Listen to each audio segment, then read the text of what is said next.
പ്രതീക്ഷകൾ മരിച്ച് മണ്ണടിഞ്ഞു പോയിടത്തു നിന്നും ഒരു ഉയർത്തെഴുന്നേൽപ്പിനുള്ള സാധ്യത കേരള ബ്ലാസ്റ്റേഴ്സിന് മുന്നിൽ തുറന്നു വിട്ടിരിക്കുകയാണ്. കോറോ സിംഗ് എന്ന മണിപ്പൂരി പയ്യൻ, കോറോ സിംഗിന്റെ ജീവിതത്തെക്കുറിച്ച് പറയാനാണെങ്കിൽ വളരെ ചെറിയ പ്രായത്തിൽ തന്നെ മാതാപിതാക്കളെ നഷ്ടപ്പെട്ടു. മരിലാൻപുഴയിലെ വെള്ളപ്പൊക്കത്തിലാണ് തന്റെ മാതാപിതാക്കളൊക്കെ നഷ്ടപ്പെട്ടത്. അതിനുശേഷം അമ്മാവന്റെ വീട്ടിൽ ജനിച്ചില്ലല്ലോ, അമ്മാവന്റെ വീട്ടിൽ വളർന്ന കോറോ സിംഗിന്റെ ബാല്യകാലം വളരെ കഠിനമായിരുന്നു. വേദനകൾ മറക്കാൻ വേണ്ടി കാൽപന്ത് തട്ടി തുടങ്ങിയ കോറോ തന്റെ വേദനകളെല്ലാം ഒരു അഗ്നിയായി ജ്വലിപ്പിച്ചു തന്റെ കാലിൽ തീ കൊണ്ട് തട്ടിക്കളിച്ചവനായിരുന്നു കോറോ സിംഗ്.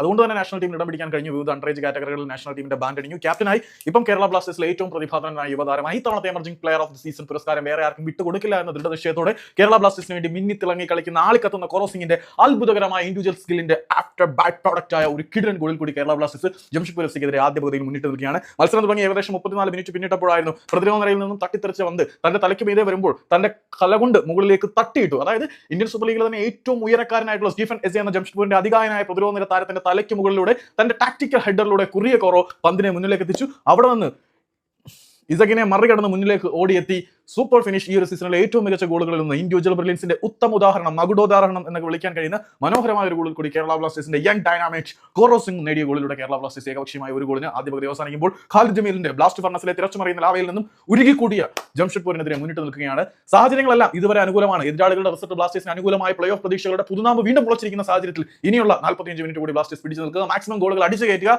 വരാൻ പോകുന്ന മത്സരങ്ങൾ കൂടി ജയിക്കാൻ കഴിഞ്ഞാൽ കോറോയുടെ സ്വപ്നങ്ങളുടെ ചിറകിലൂടെ ബ്ലാസ്റ്റേഴ്സിന് ഇത്തവണ പ്ലേ ഓഫിലേക്ക് ഇനി പ്രതീക്ഷാശൂന്യതയുടെ ഗർത്തത്തിൽ നിന്നും പ്രതീക്ഷകളുടെ കൊടുമുടിയിലേക്ക് പറന്നു കയറാൻ ഒരു അവസരം കൂടി കാത്തിരിക്കുകയാണ്. So we can wait for miracles.